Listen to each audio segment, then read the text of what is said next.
오늘 이 아침 하나님께서 저희에게 주시는 말씀은 히브리서 12장 5절에서 8절까지의 말씀입니다.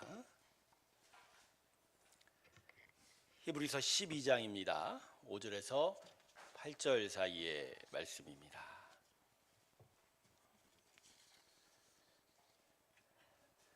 찾으셨으면 앞에 자막을 보셔도 되겠습니다. 오늘 우리 같이 읽을까요? 우리 5절부터 8절까지 한 목소리 같이 읽습니다. 시작. 또 아들들에게 권하는 것 같이 너희에게 권면하신 말씀도 잊었도다.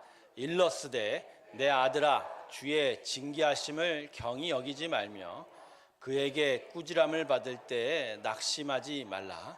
주께서 그 사랑하시는 자를 징계하시고 그가 받아지시는 아들들마다 채찍질하리라 하셨으니 너희가 참음은 징계를 받기 위함이라.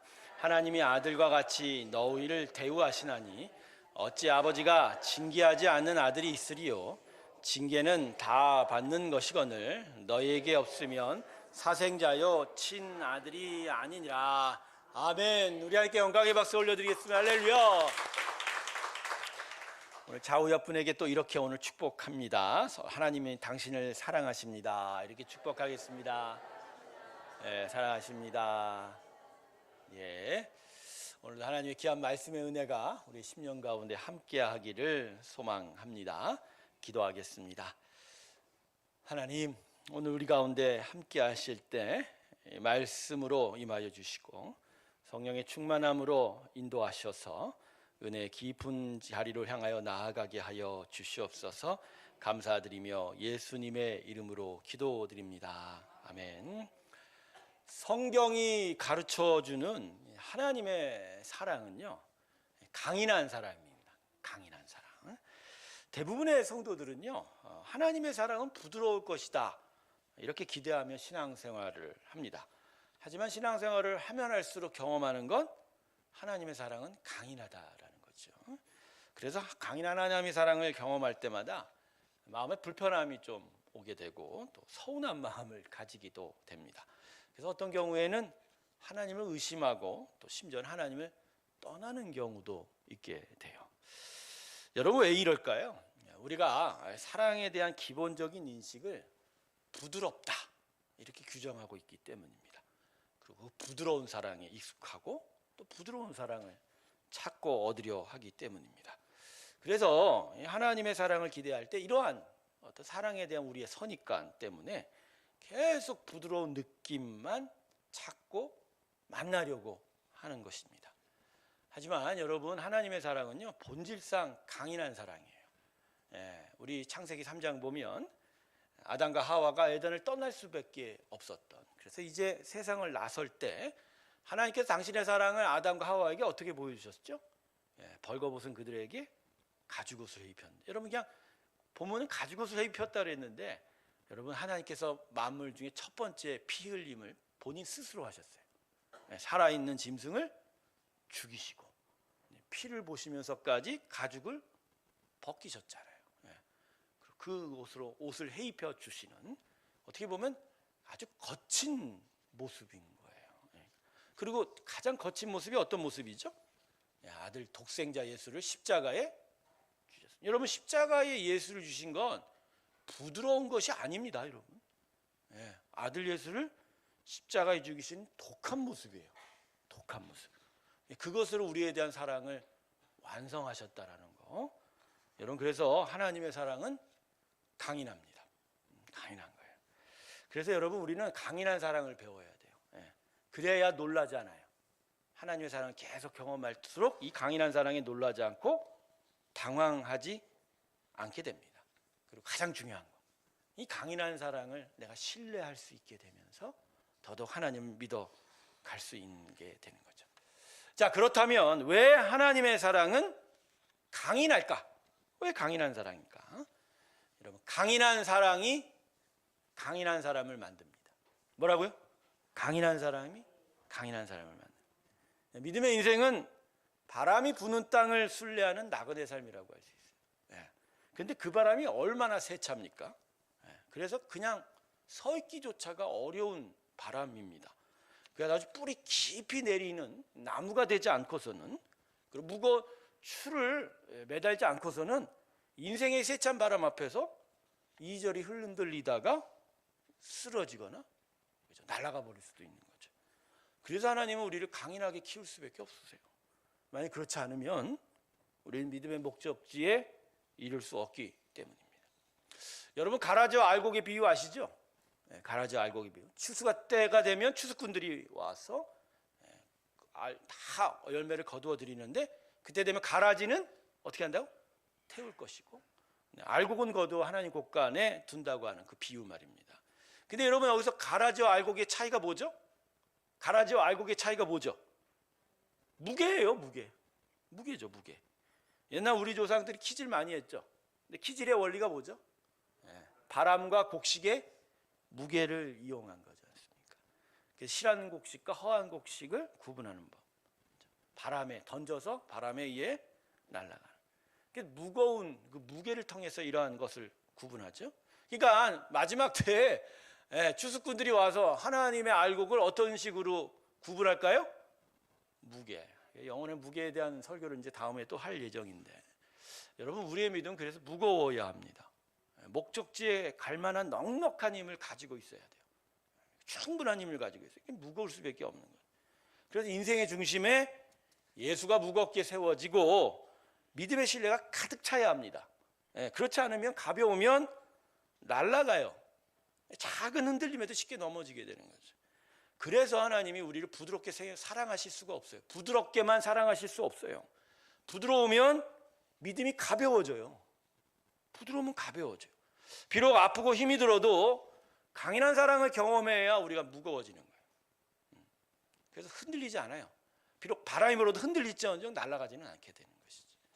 자, 그러면 이 강인한 하나님의 사랑은 우리에게 어떻게 나타날까요? 자, 오늘 본문이 바로 이 강인한 사랑을, 하나님의 강인한 사랑을 우리에게 보여주고 있는데, 오늘 본문을 보면요, 이 짧은 4절의 말씀 속에 반복적으로 기록되는 단어가 하나 있어요. 자, 오늘 본문 다시 한번 보세요. 반복적으로 어떤 단어가 하나가 기록이 되어 있죠? 징계 말입니다. 징계. 계속 읽어보세요. 징계라는 단어가 몇 번 나옵니까? 한 절에도 한 두어 번씩 나옵니다. 계속 징계가 반복이 되고 있어요. 그런데 이 징계가 이제 하나님의 강인한 사랑을 이야기하는데, 이 본문의 징계를요, 우리가 알고 있는 선입관으로 생각하시면 안 돼요. 이게 우리는 징계를 어떤 식으로 생각하죠? 내가 잘못하면 거기에 대한 벌 받는 거 생각하죠.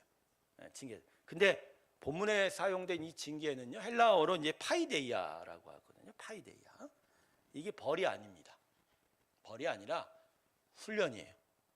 근데 왜 징계라고 번역할까? 이게 살아가면서 뭐 하나님이 아여 대놓고 해초리 맞아 이런 식이보다 인생의 고난과 시련으로 찾아오는 듯한 모습이었기 때문에 이걸 이제 징계라는 어떤 뉘앙스를 살짝 섞은 거지만, 본질적인 의미의 이 파이데이아는 훈련입니다. 좀 더 고급진 단어는 연단이라고 그러죠. 연단. 그래서 요 징계라는 단어, 요걸 좀 더 자세히 살펴보면 이게 무슨 의미인지가 싹 들어오게 돼 있어요. 자, 파이데이아라고 그랬죠. 여기 징계가 기본적인 의미가 자녀, 아이입니다. 한국에 유명한 선교회가 있어요. 교육 선교회, 파이디온이라는 선교회가 있어요. 파이디온 선교회 교사들은 잘 알아요. 이 파이디온 선교회가 원래 이름 자체가 뭐죠? 애들, 교육. 헬라어로 그런 의미가 있는 거죠. 근데 재미있는 게 이 파이데이아의 근본적인 의미 하나가 뭐냐면요, 때리다입니다. 뭐라고요? 때리다. 그냥 막 폭력적인 때림이 아니라 훈육 차원의 회초리라는 거죠. 그래서 오늘 본문을 보면요, 자녀와 채찍질이라는 단어가 곳곳에 있어요. 징계라는 단어가 기본적으로 반복이 되어 있지만 곳곳마다 자녀됨, 그리고 채찍질, 회초리라는 얘기예요. 이게 같이 기록되어 있는 거예요. 이게 무슨 의미냐? 그러니까 하나님이 당신의 자녀에 대한 사랑을 회초리로 묘사하고 있는 거예요. 회초리를 드셔서 때려서라도 자녀를 가르치고 변화되기 바라시는 그 사랑, 그게 하나님의 강인한 사랑이다. 할렐루야. 그런 의미. 여러분, 그런 의미에서 참고로 여러분, 우리의 자녀는 때려서 키우는 것이 성경의 교훈입니다. 어떻게 기르라고요? 때려서라도 가르쳐야 되는 거죠. 물론 막 때리면 안 되죠. 막 때리면 안 돼요. 그래서 에베소서에 너희 자녀들을 노엽게 하지 말라. 그렇죠. 인격을 무시하는 거예요. 그러나 때려서라도. 이건 하나님이 성경적으로 이야기한 훈육 방법이에요. 우리가 아까도 얘기했습니다. 때리는 게 폭력이 아닙니다. 그런 차원이 아닌 거예요. 근데 분명한 목적과 이유가 있어야죠.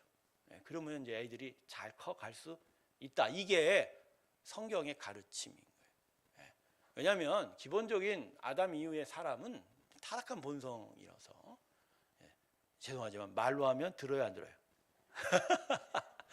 그러니까 하나님의 부드러운 사랑이 나타날 수 있는 여지가 별로 없는 부분이 이 부분인 거죠. 근데 이제 이 때리는 거 참 어렵죠. 제가 고등학교 시절 선생님부터 무지 많이 맞았거든요. 그냥 근데 이유가 없어요. 이유가 없어요. 사실은 몽둥이 갖고서 야, 너 엉덩이 대 5대 맞아. 이 정도면 좀 괜찮은데 그냥 아무 데서나 손이 날라와요. 그죠? 손이 날라오고 발차기가 날라오고. 그리고 돌아보면 왜 맞았는지가 불분명해. 내가 왜 맞았지 오늘? 왜 맞았지? 야, 내가 그걸 참고도 내가 고등학교를 지냈다는 거 보면 저도 괜찮은 사람입니다.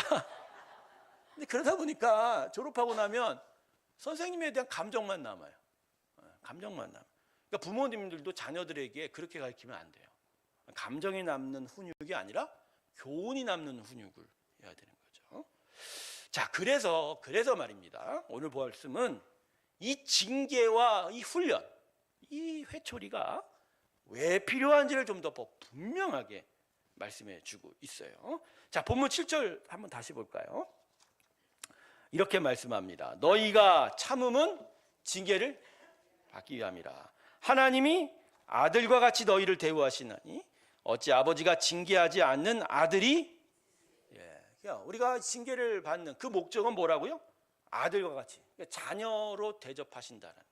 근데 이 7절 하반절에 아들과 같이 너희를 대우하시나에는 두 가지 의미가 있어요. 기본적으로 우리가 아는 우리가 하나님 자녀이기 때문에 우리를 징계하신다는 것도 있지만 또 다른 목적은 진정한 하나님의 자녀가 되기 위해 하나님이 이 회초리를 드신다는 거예요. 자녀이기 때문에 회초리를 들기도 하지만 회초리를 들어야 참된 자녀가 되어 가기 때문인 거죠. 여러분, 자녀는 보통 부모의 재산을 다 물려받죠? 물려받죠. 우리도 하나님의 자녀로서 하나님의 것을 다 소유받는 거예요. 그죠? 근데 중요한 건 이 하나님의 것이 이 마음대로 소유할 수 있는 게 아니에요. 여러분, 하나님은 거룩하십니다. 그분의 것도 다 거룩한 거예요. 그러니까 그냥 소유할 수가 없어요. 어두움인 빛을 소유할 수 있어요? 없죠. 빛 앞에 어두움은 그냥 소멸되는 거예요. 사라지고 죽는 거죠. 그러니까 하나님의 것들을 다 하나님 우리에게 주시고자 할 때 우리가 어두운 상태면 그걸 소유할 수가 없어요. 그러니까 어떻게 해야 돼요? 우리가 거룩해져 가야 돼요. 우리가 빛되어 가야 되는 거죠. 그러면 그 하나님의 소유를 점점 다 얻어 가는 거예요. 바로 이거예요. 우리가 하나님의 자녀 되게 만들어 가시는 거예요. 회초리를 주고 채찍질도 주시고 강하게 만들어 가시는 거예요. 그러면서 우리에게 당신의 모든 걸 소유하게 하신다. 할렐루야. 여러분, 가장 하나님의 거룩한 소유가 뭐죠? 영생이에요. 영원한 생명. 근데 영원한 생명이 이게 함부로 얻어지는 건가요? 그렇게 싸구려인 거예요? 그게 값싼 건가요? 아무 데서나 훅 잡으면 가져가는 거예요? 아니죠. 이 영원한 생명이 이게 함부로 얻어지는 게 아니거든요. 더더군다나 아들 예수를 통해서 십자가에 우리를 향한 대속이 있었고 또 다시 살아나는 말입니다. 이 창조 역사를 뒤집는 역사예요. 죽음 권세를 깨버리는 그러한 능력이 나타난 것이 바로 우리의 영생인데 그냥 아니 너 예수 믿었어? 너 나의 아들이야? 아니에요. 그걸 진짜 내가 얻어가려면 하나님을 닮아가야 되는 거예요.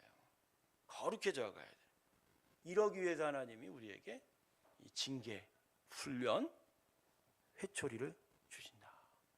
그래서 우리 본문 6절을 보면 그가 받아드시는 아들마다 채찍질 하시며 채찍질 하면 이게 노예에 대한 일일 것 같아요. 그 얘기가 아니라 이 회초리예요. 회초리. 만들어 가셔서라도 어떻게든지 당신의 것을 다 주고자 하는 그 사랑, 그 강인한 사랑. 이게 바로 하나님의 강인한 사랑. 또 그 강인한 사랑이 왜 우리에게 베풀어져야 되는 분명한 이유가 되는 거죠. 프랑스 속담에 이런 말이 있어요. 아름다워지기 위해서는 많이 고통해야 된다. 패션의 나라답게. 아름다워지기 위해서는 어떻게 된다고요? 많이 고통스러워야 된다.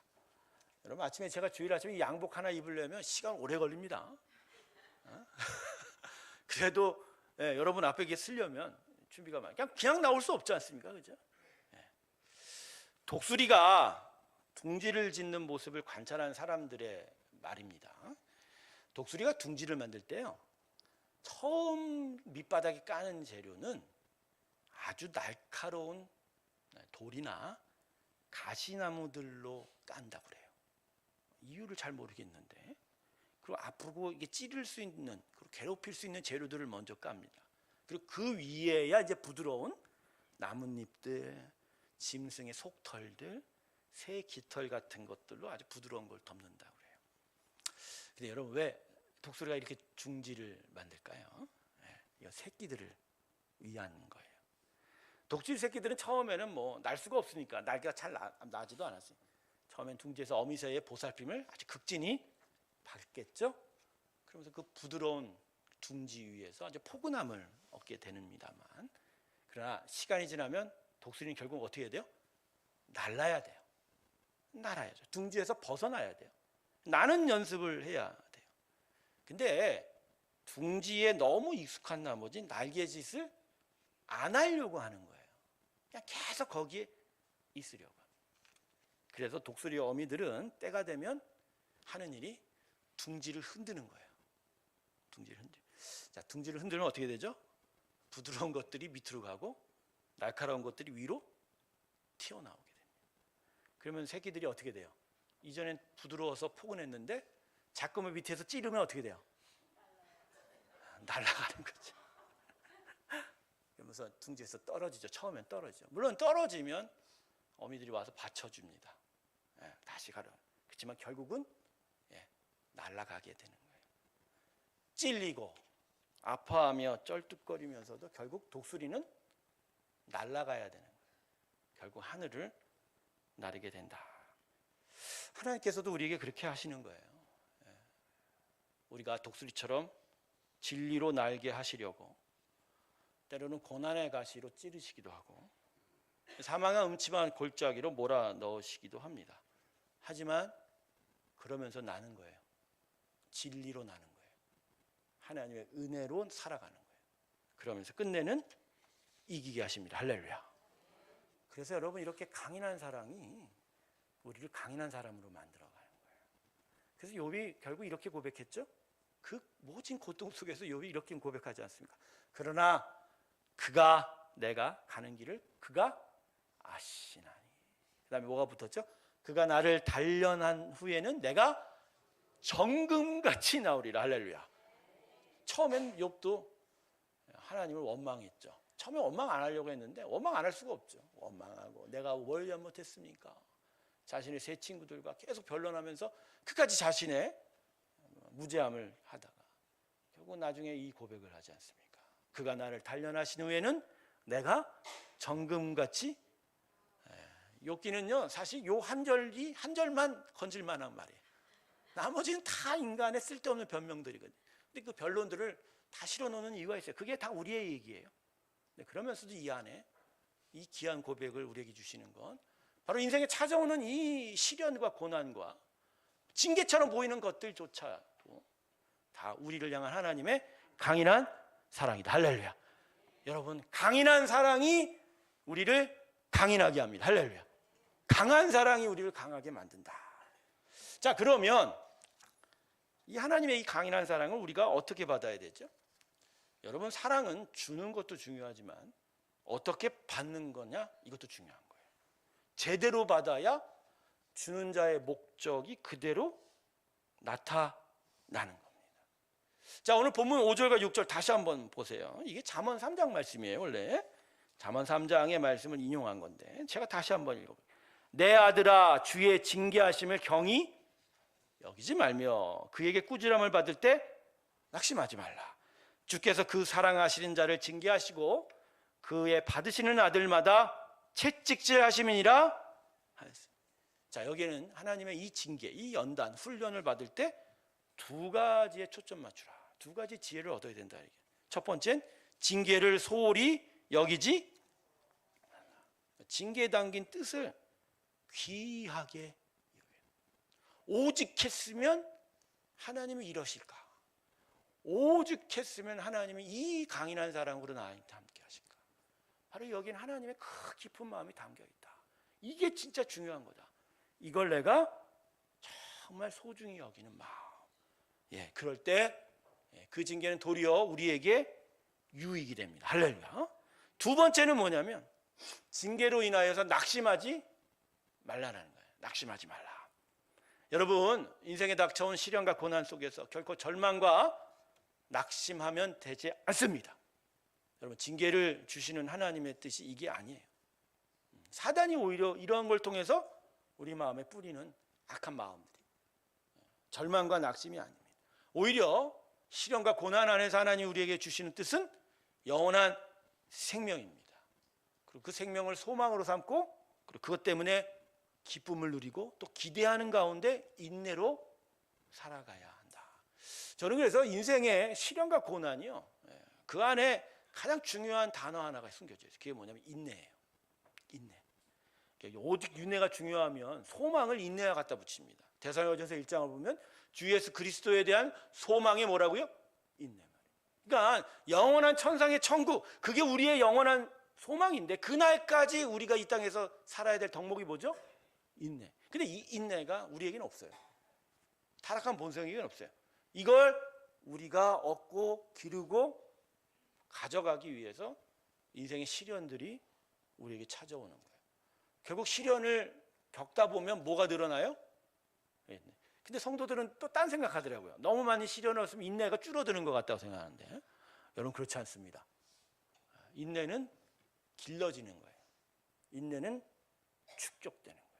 근데 그러기 위해서는 도대체 이게 왜 나한테 찾아왔는지를 분명히 알 때 그 인내가 길러지게 되는 거예요.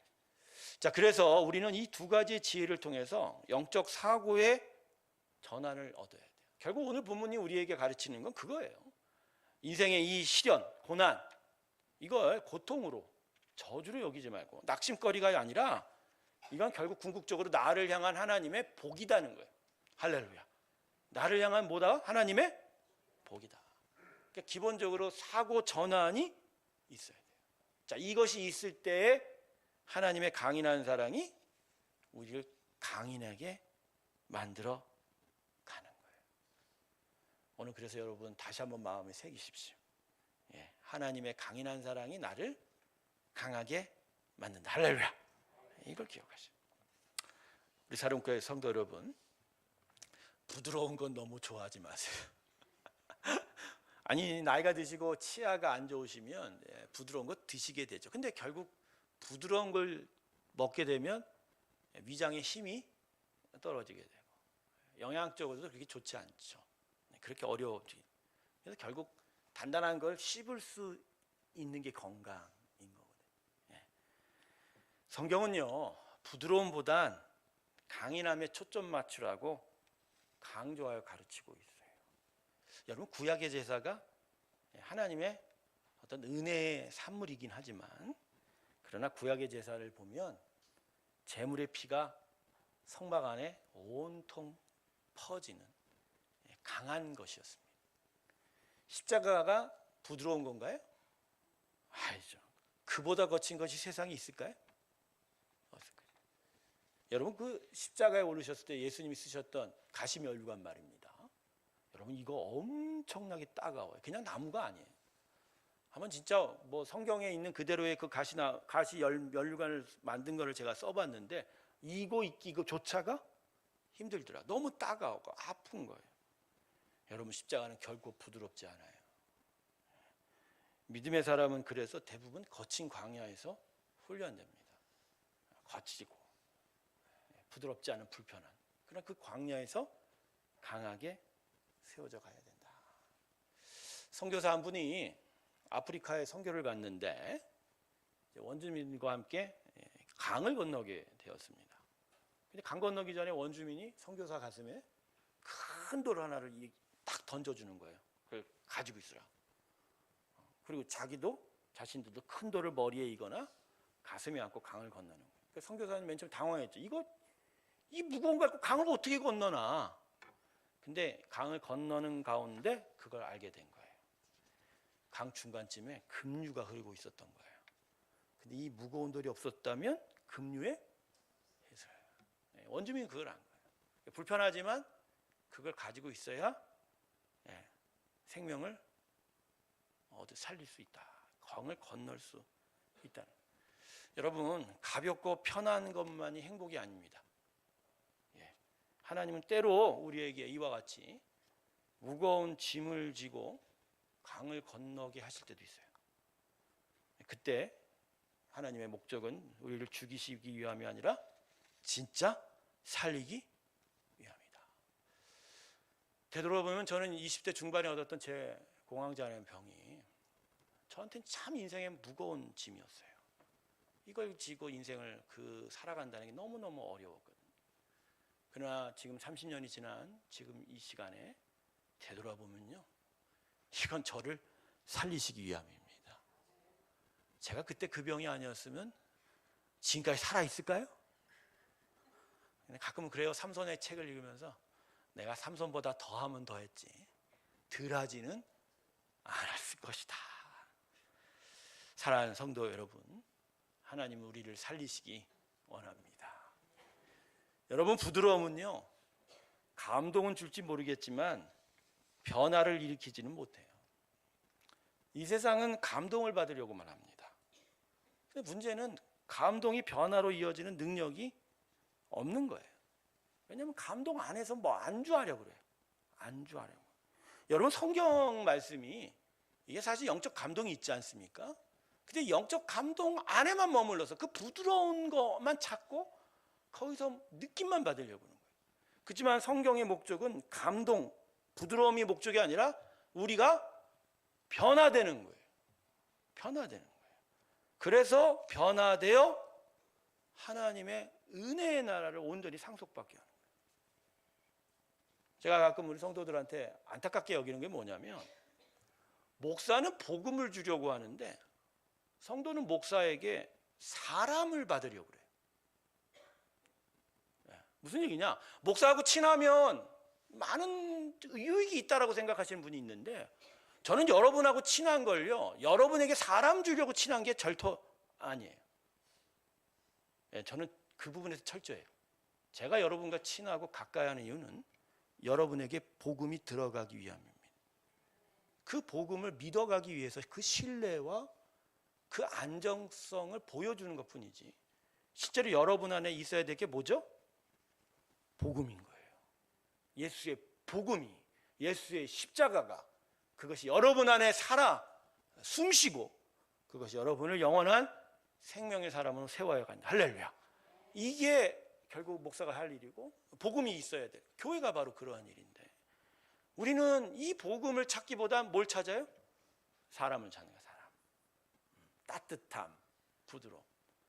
때로는 따뜻함도 필요합니다. 부드러움도 필요하지만, 그러나 그 따뜻함, 그 부드러움은 결국 우리 안에 무엇을 끌어내야 되는 거예요? 변화를 끌어내야 되는, 생명을 끌어내야 되는. 결국 그건 사람이 아니라 뭐만 합니까? 복음만이 합니다. 할렐루야. 여러분, 제가 여러분을 살릴 수 있어요, 없어요? 없어요. 제가 저번에도 그랬죠. 목사가 대신 신앙생활하게 만드시는 분들, 마음속으로 오늘 정신 차리시길 주님을 축원합니다. 스스로 하셔야 돼요. 그걸 옆에서 따뜻하게 도와주는 거예요. 가보자, 해봅시다 하는 거예요. 내 성도들은 아유, 목사님 다 하세요. 나는 그냥 목사님하고 친하면 나 구원받겠지. No, 아닌 거죠.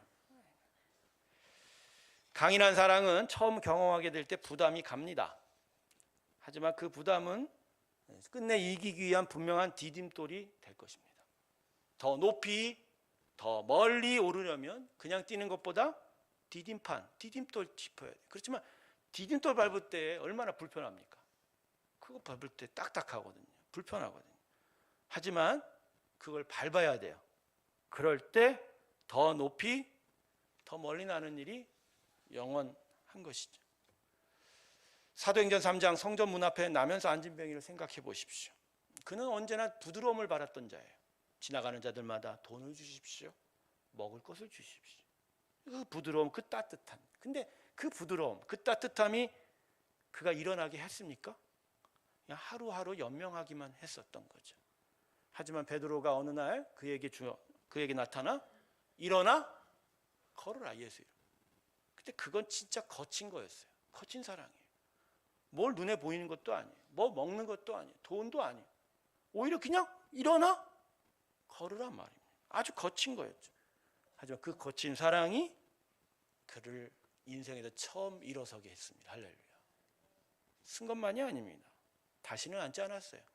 걷고 뛰며 하나님을 찬양하는 자가 되었다.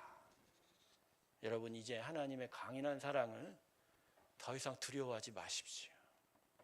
두려워하기보다 아직도 불편할 수 있지만 그것이 왜 우리에게 임하였는지를 분명히 깨닫고 이제 그 사랑을 받아들이시고 오히려 그 사랑을 통해서 일어나십시오.